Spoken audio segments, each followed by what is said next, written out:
Hey, this is Tracy Lewis with Stuff and Things. Welcome to Winter is Coming Wednesday, episode 11. I have gorgeous leaves and I'm going to do some stamping. I do have an inspiration card lurking around here that gave me the idea. I will bring it out when I get further along with my project.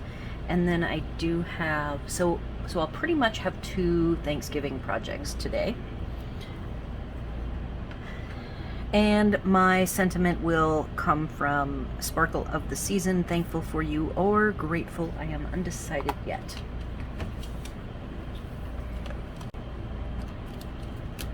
Okay, so this set has 3 leaves stamps and 3 background stamps. So I'm pulling out all 3 leaves.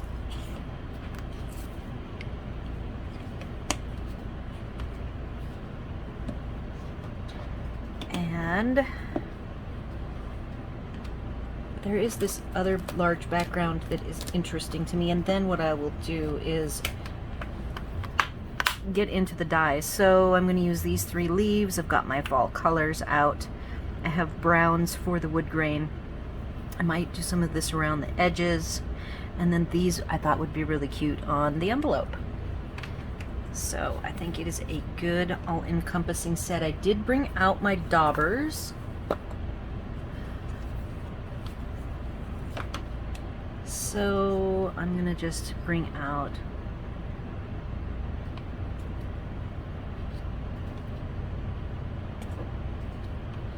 those 3 daubers to use.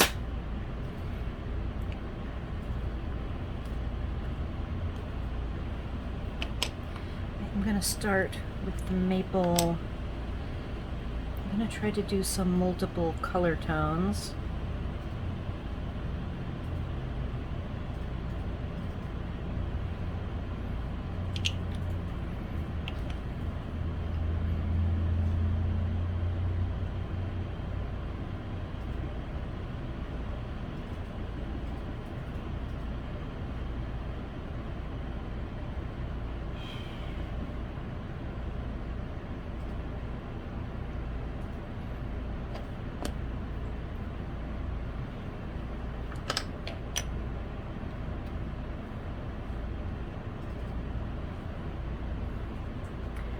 So I am preparing this leaf. I started with crushed curry. I'm going to do a stamp on the scratch paper first. So that is a very soft, and I probably want more ink than that. So I might have to go get my re-inkers. It has been a long time since I've re-inked these. Let's see how this is. Yep. Okay, so I'm going to go away and do some re-inking, and then I will be back to film more stamping. Alright, I have brought out all of my inks, and I'm going to show you how I re-ink just one of them, and then I will go off and do the rest. I just know that people do ask what my process is. So this is Cherry Cobbler. I verify that my base also says Cherry Cobbler so I don't completely ruin it. I shake my re-inker and I pretty much do zigzags. I start going one way. You can either go the other way or just rotate the cube like I do.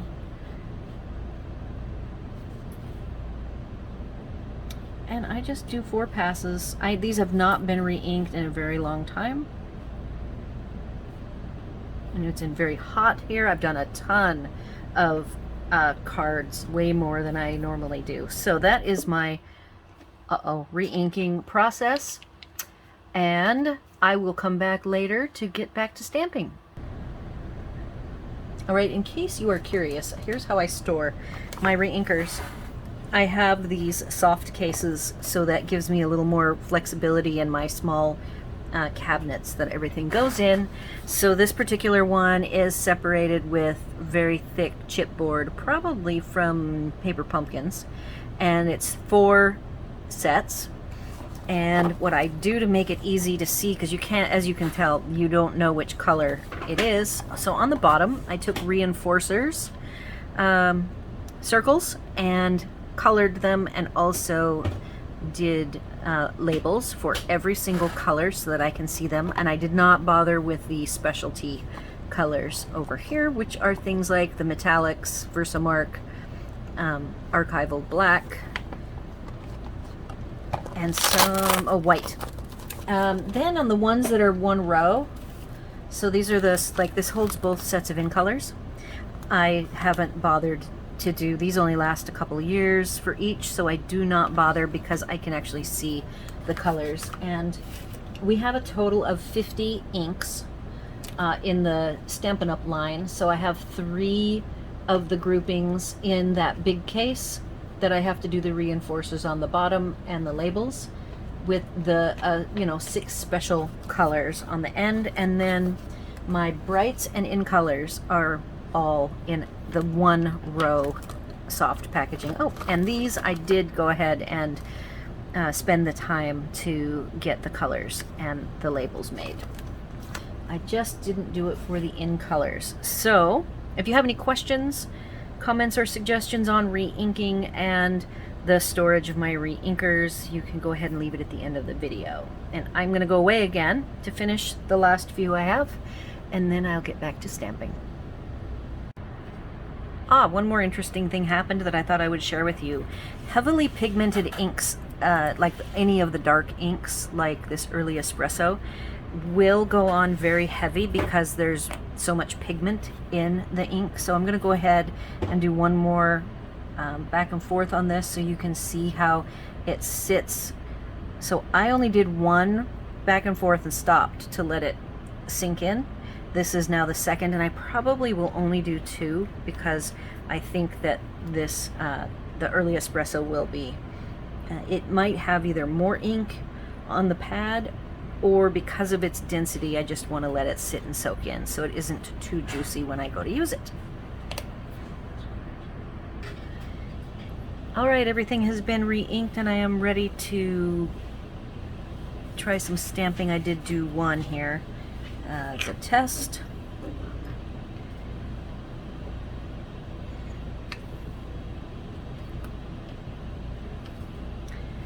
I am starting with inking the whole leaf with the lightest color.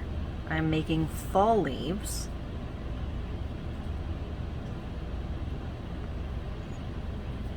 Then I will take a dauber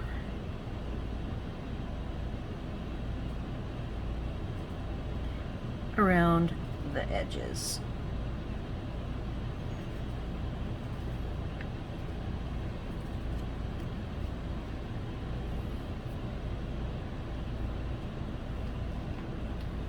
Do have cherry cobbler here, so I'm going to pull out a red dauber.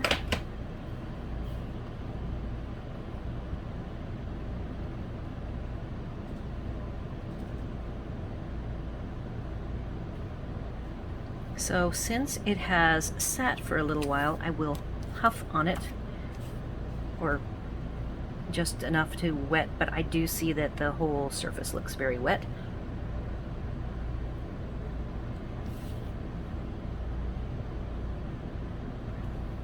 And there is my fall colored leaf, exactly as I envisioned it. And the color will change a little bit as it dries, and I'm going to do another one.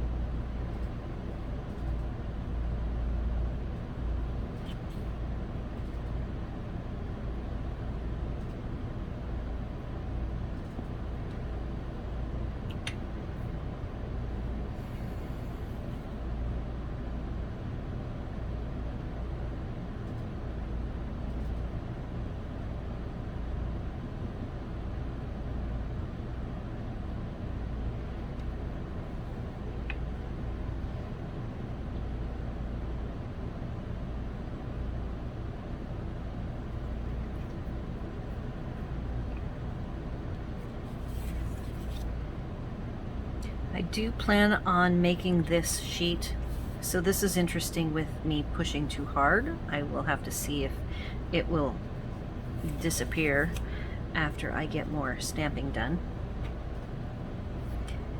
So this is probably going to be cut into 2 pieces and may be made into 2 backgrounds per the inspiration card that I have, and I will pull that out in a bit.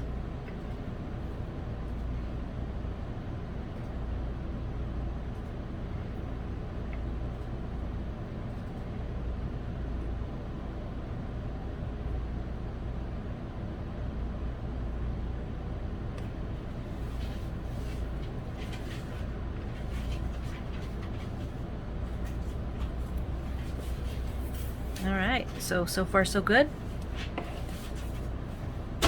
as I had envisioned.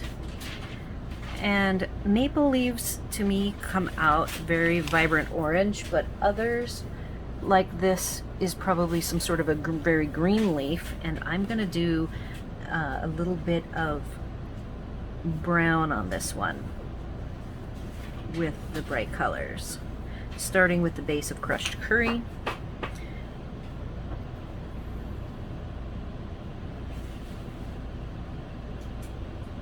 I will probably do a sample stamp of it here to see if that is what I have in mind. I might even pull out the green, a garden green. Maybe have a little bit of that on here.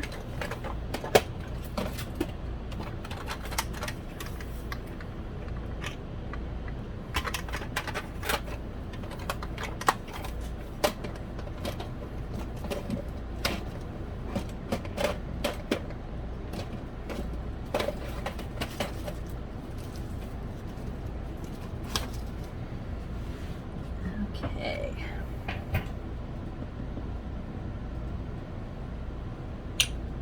Grabbing a green dauber. I have not re-inked this, so we will see if it needs re-inking as well.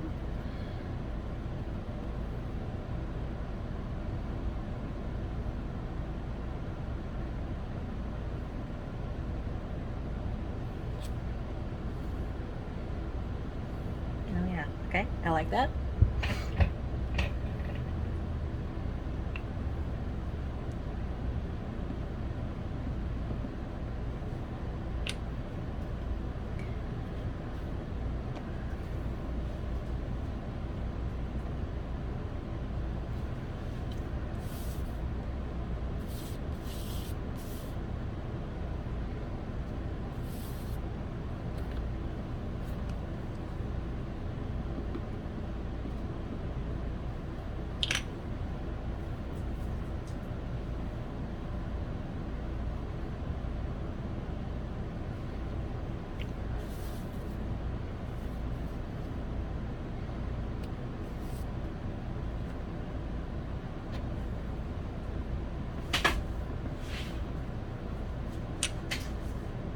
And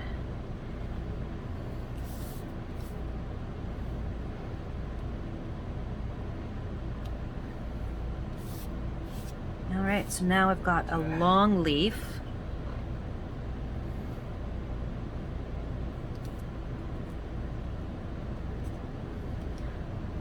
That I would like to do. I'm going to try using a base of green. Then I'm going to wipe some of it off with the dauber.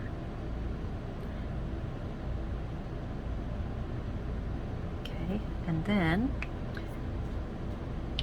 I will put some oranges on the edges.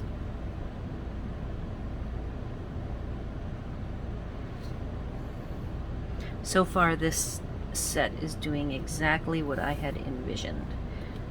Exactly. So, get these on.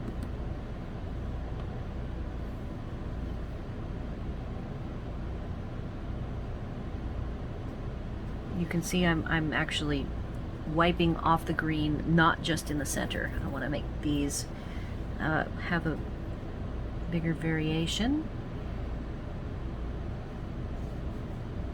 am actually looking in the light of the window, and I'm seeing where I've got the stamp wet and where it's dry. This time I'm going to add some yellow.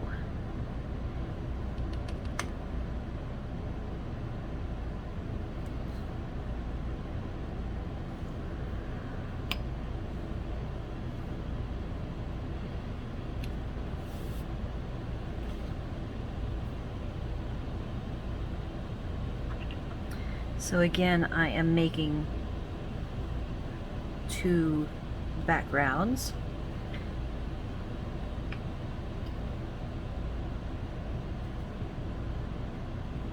For making 2 Thanksgiving cards.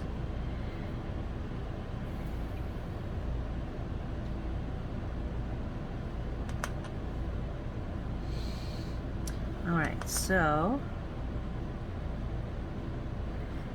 let's see how this one looks. Oh, I really messed that one up. We will see if I can hide that.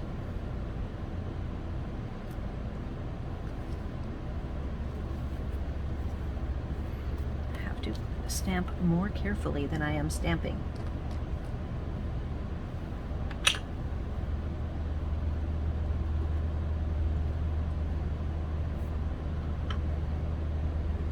I need my green. There it is.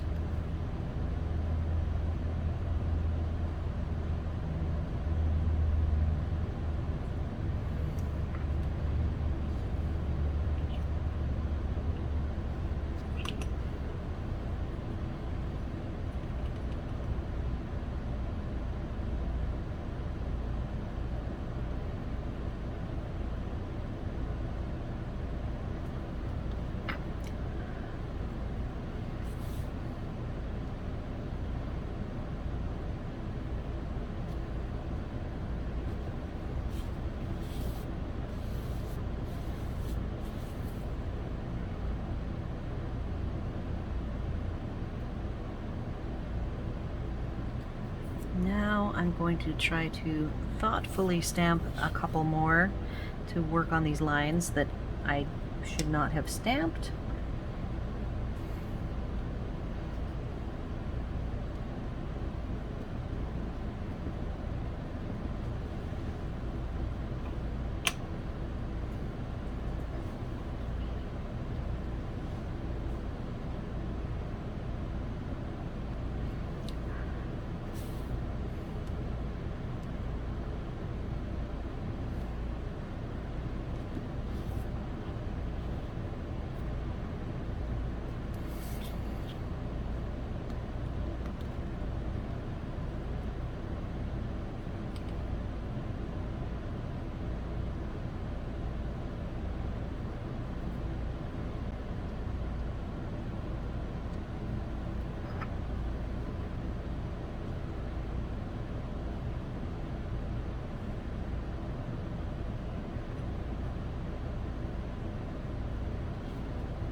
All right, so I am now going to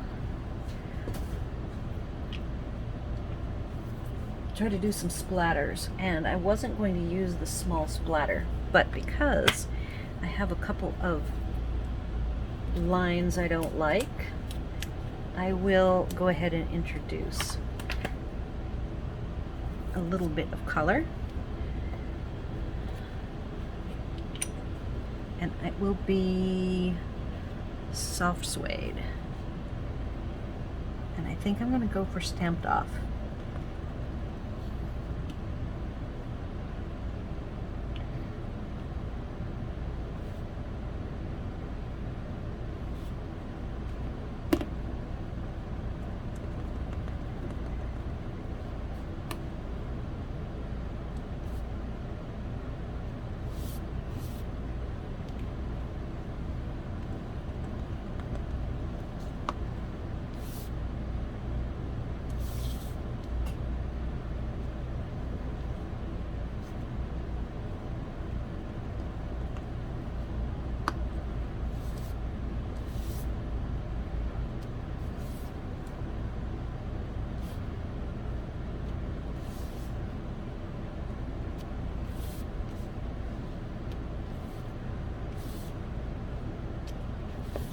And as I suspected, the lines are pretty much gone.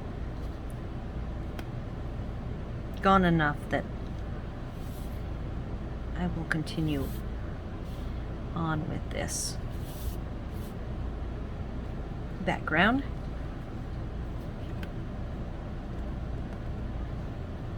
All right, so I'm gonna go away really quick, pull out my inspiration card, get this trimmed up. I wanted to just share with you what my process was for getting this lovely background made, and I will come back in a minute. All right, so this is the inspiration card. It was a swap. It has the information was provided. It was in the masculine swap. It's the Love of Leaves stamp set, using Crumb Cake, Night of Navy, and Early Espresso with linen thread and metallic gold pearls.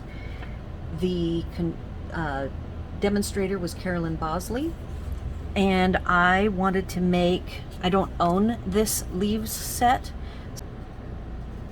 I thought I could replicate this look by doing some fall leaves with the leaf set you just saw me stamp with.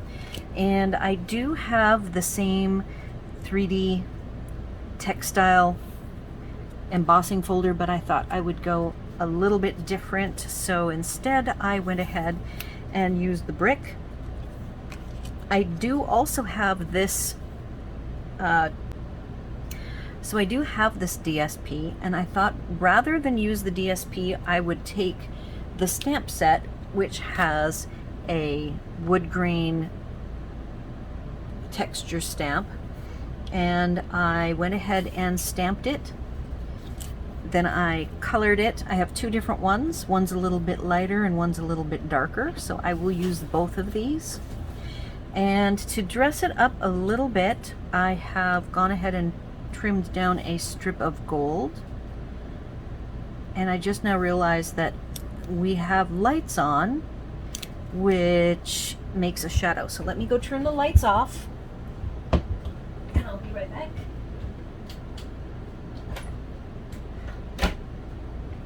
Now we won't have big shadows from the lights. We just have shadows from the outside window. So I do want to have the width of the wood wider than the gold. So I'm doing a quick attachment here. I am going to use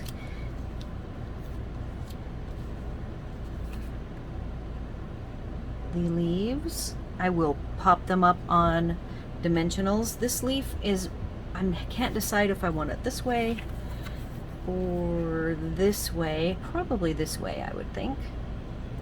And then I have two different sentiments a couple of different ways and a couple of different colors. So I can do the grateful, and I will probably add